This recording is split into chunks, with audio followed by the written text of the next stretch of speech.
Today I'll be talking about fractal tunes, technologies of creativity in the body, posthumanism. Like Eitan, I think I'll dispense with a long kind of definition of posthumanism. A lot of us are here because we have an idea of what that means. Probably each of us has a different idea.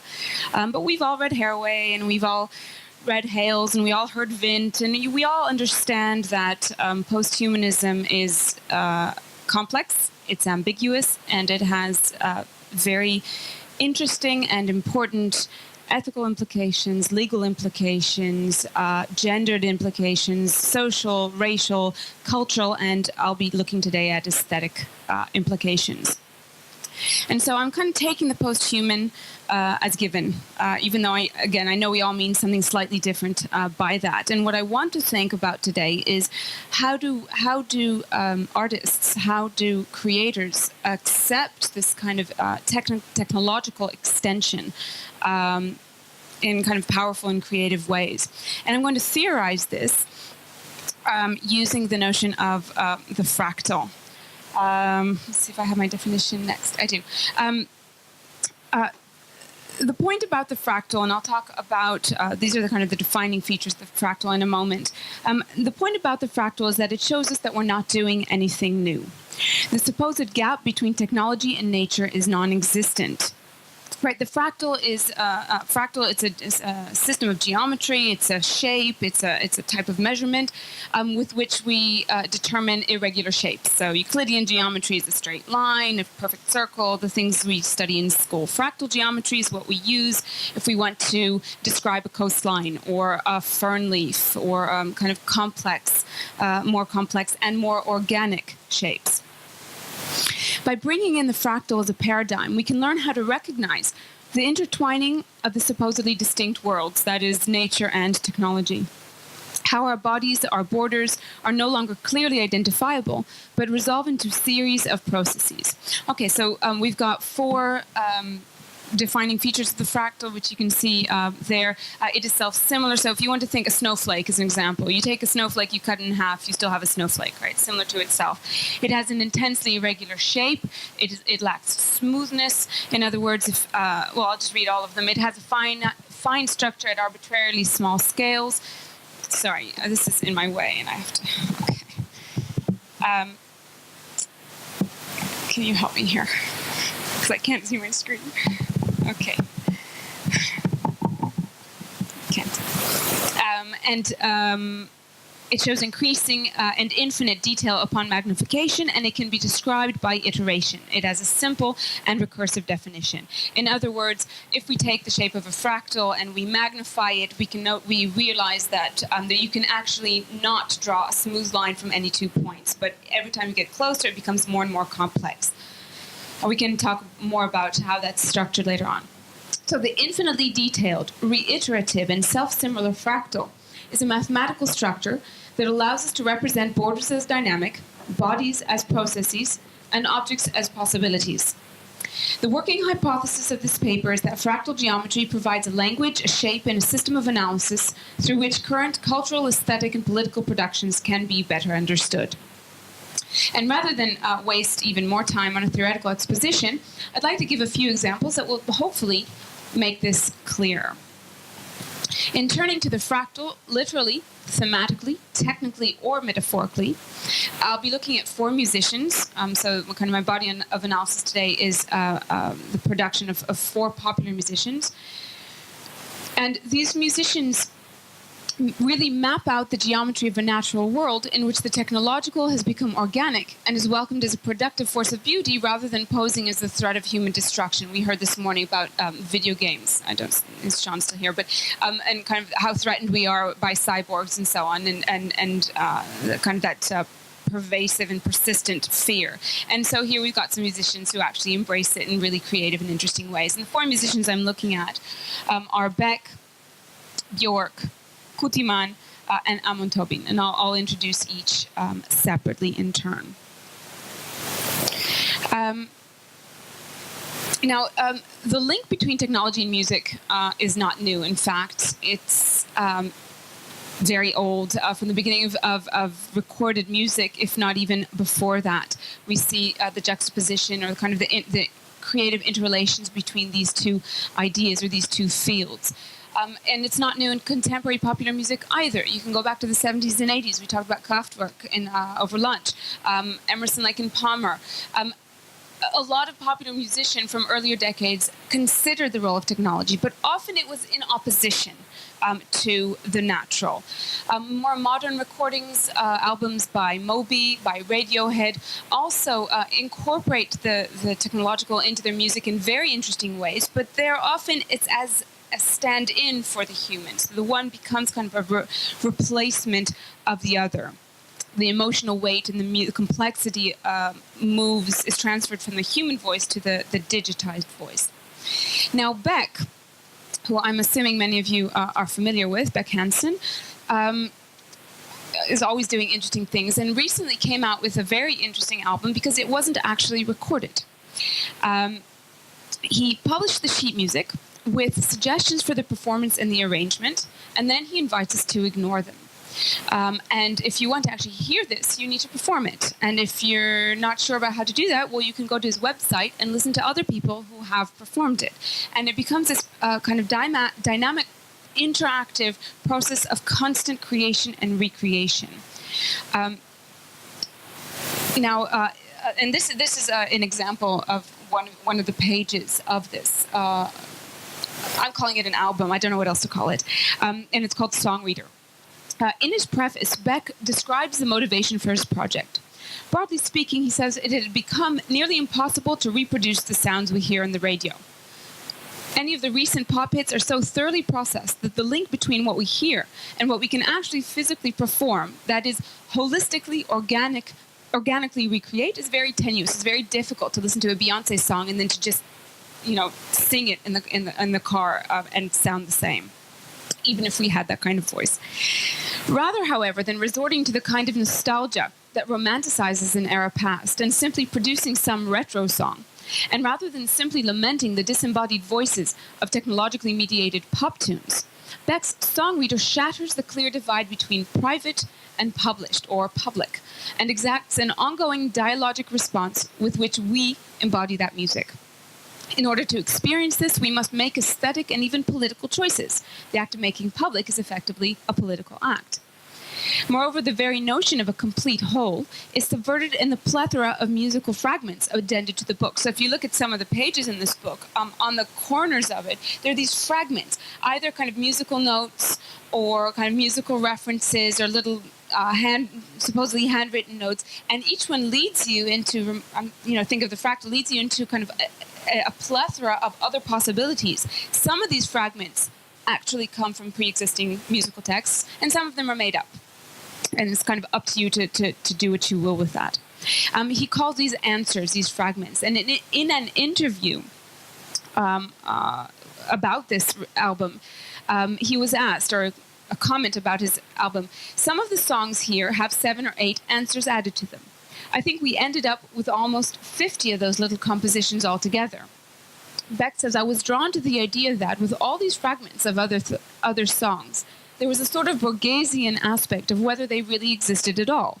You could imagine that beyond the fragment, something miraculous could exist, even if it was probably lost. So what we get, instead of a complete whole, we get a system, a reiterative system, dynamic, never-ending, that is really up to us to embody and participate in. A question inevitably arises. Is this not that extreme disembodied post-human art then, right? Maybe this is actually exactly the opposite of the post-human, right? It's the kind of the end of the human, and it's the fulfillment of the disembodied virtual, one which renders the body redundant. And of course, my answer is no. Rather, it is the Benjaminian displacement of authenticity.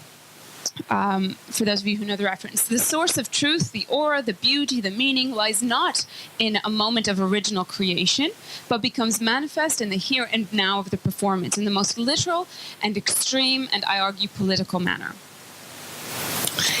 Kutiman, or Phil Coutiel, an artist that in other contexts I have to introduce more than I imagine I do here, is best known for a groundbreaking project released in 2009 called Through You. Now, if we have time in the end, I'll play this. I have the link active, but I want to make sure to cover the other examples. Now, when you first go to his webpage, there's kind of a banner that says, "What you are about to see is a mix of unrelated YouTube videos and clips edited together to create Through You." In other words, what you see is what you hear. Just out of curiosity, how many of you know this project? Okay, so fantastic.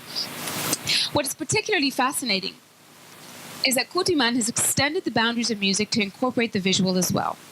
In other words, it is only by watching the piece that we can understand the increasing detail upon magnification.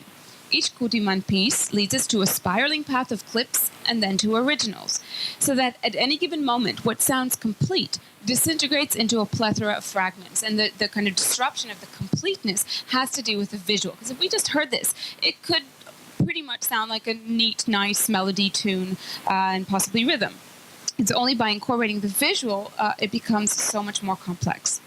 It lacks smoothness. You'll notice I'm iterating the components of a fractal, as the fragments are joined in a way that highlights the artificial nature of that link. Right? There's no attempt to kind of smooth over and pretend that this is all one organic whole. Self-similar, again, when we divide the clip into its component, we are left with clips, and yet its fundamental structure is based on a simple, iterative sampling technique. Right? It takes a tiny bit, and he repeats it again and again and again. The project is a constant reference to an original body as creative agent, but the act of creation, I'm remembering here Benjamin again, lies in the dynamic interaction of the DJ and the clips. Thus, it is through the technology that the body regains its aura, its privileged position. The way he does this celebrates the fragmented nature of the creative process and preserves the instability as in itself creating truth, right? There's no nostalgic yearning for a whole stability, but sort of a productive shattering of that. Björk, I'm assuming again that many of you know her, too turns to science fiction and to ideas relating to the posthuman in her work, exploring the consequences of scientific innovations on the body and on music. She has a video that explores cyborg sexuality, space travel, an album distributed as an interactive iPod, and finally Android apps. Björk has embraced the futuristic and the technological as articulations of our present. Describing this project, which she calls Biophilia, this is the quotation. In fact, no, this is my next one. She says the following: Biophilia for iPad includes around 10 separate apps, all housed within one mother app. Each of the smaller apps will relate to a different track from the album, allowing people to explore and interact with the song's themes, or even make a completely new version. Björk saw the possibilities of using apps not as separate to the music, but as a vital component of the whole project. Okay, so it is, again, only by actually participating in this game, and here we remember the playfulness of Haraway and so on. The playfulness of these applications become an integral part of the musical process. She speaks explicitly about the intimate relationship of technology and nature in the opening text of this Biophilia website. And this is the quotation. Welcome to Biophilia. The love for nature in all her manifestations. With biophilia comes a restless curiosity. Biophilia, biology, phil, love, right? We get the link there. An urge to investigate and discover the elusive places where we meet nature, where she plays on our senses with colors and forms, perfumes and smells, the taste and touch of salty wind on the tongue. But much of nature is hidden from us that we can neither see nor touch, such as the one phenomena that can be said to move us more than any other in our daily lives: sound. Sound harnessed by human beings, delivered with generosity and emotion, is what we call music. And just as we use music to express parts of us that would otherwise be hidden, so too can we use technology to make visible much of nature's invisible world. In Biophilia, you will experience how the three come together: nature, music, technology. We are on the brink of a revolution that will reunite humans with nature through new technological innovations. By translating this romantic and somewhat twee love of nature to an ongoing interactive dialogue using cutting-edge technology, Björk exposes the mechanisms of each as intrinsically linked. In one of her tracks on this album, Virus, she describes the doomed love affair of a virus to a mother cell. Now, when you play the app, you can save the cell. So you've got the mother cell, and then you've got the notes, the virus that are kind of attacking the mother cell. And ultimately, they're going to penetrate it and destroy it. And you can stop that. You can save the mother. But then the music is frozen. You can't actually hear the rest of the song. If you want to hear the whole song, you need to let the mother cell in its original form die. It becomes a dialogue between the human agent, no longer solely the artist as such, and her capacity for collaboration. That is, collaboration with us. A subject position that is not complete, whole, or finished, opens itself to risk, to penetration, to a fractal aesthetic which exposes the deceptively simple. Exposes the beauty. Now, in terms of the music itself, hopefully without forcing the point, we can hear that she adopts, again, a deceptively simple, recursive structure in which, as we learn when we play any of the apps, the components can be interchangeable, each part in itself a whole. Hollow, another track from this album, in the video describes how DNA reproduces itself, and I don't know if any of you have seen this, but we kind of were traveling through the body, and it becomes both magnified and particular. So we have kind of the microscopic and the macrocosmic, and again, it's penetrating the body, but also navigating above it, and so on. Now, my fourth musician for today, Amon Tobin, a London-based Brazilian-born musician, composer of electronic music and producer, publishes or records Foley Room in 2007. And here he puts forward a sound experience that can be fruitfully unpacked through the model of the fractal. The album presents a rather Baudrillardian construction of original samples, taken from both urban and jungle settings. And in his process references both the collage-like technique of vinyl sampling, from which he actually departs, and the oral spectacle of film sound effects. The result is an engaging conglomeration of the electronic and the natural, culminating in a transformer-like robot snake featured in his video for the track Esther. Now here, I was concerned about the time, so I don't have the video itself, but I've kind of have shots from the video. So we see a woman in her apartment, and then it cuts outside to this little thing, which starts to grow and grow outside her window until it comes inside her house. It's this kind of robot snake, and it's sort of really creepy. And she doesn't see it. She doesn't see it. And it's kind of, you keep wanting to. Someone said psycho before. You keep wanting her to turn around and to see this impending threat. And she finally sees it, and it kind of looms out at her. But then we see that actually what it's doing is gesturing, kind of it's a romantic gesture, and it's giving her this flower. The video articulates, and the music is phenomenal, so I did not do it justice. The video articulates an urge to move past the technological as separate and threatening to a new world where the organic and the technological are integrally related. We can take Björk's definition of music, I'm quoting her again, sounds delivered with generosity and emotion, and see it applied to somewhat different effect with Tobin's 2011 album called ISAM, Invented Sounds Applied to Music. In this album, Tobin uses the technology at his hands to map out the possibilities of sound. This time, he doesn't actually use clips. He doesn't use any samples. And as much as he was able, he avoids any musical instrument that actually exists. And he manages to record an album full of emotional range, intellectual complexity, and human experience. Describing a track on the album called Go To 10, Tobin claims, "This is nothing but sound porn, granular and spectral synthesis applied to a range of sounds less than half a second long." To return to our idea of the fractal, you could think of a coastline, which, as small or large a sample you choose, always remains a coastline. Tobin uses as his musical matter not the note nor the chords, but a range of sounds. Playing with perspective, he repeats, extends, expands, and zooms in to the ever-increasingly detailed boundaries of the music. Throughout the album, he does use his own voice. It's not only kind of electronic manipulations, but as he tells us, quote, "All sounds are treated with objectivity.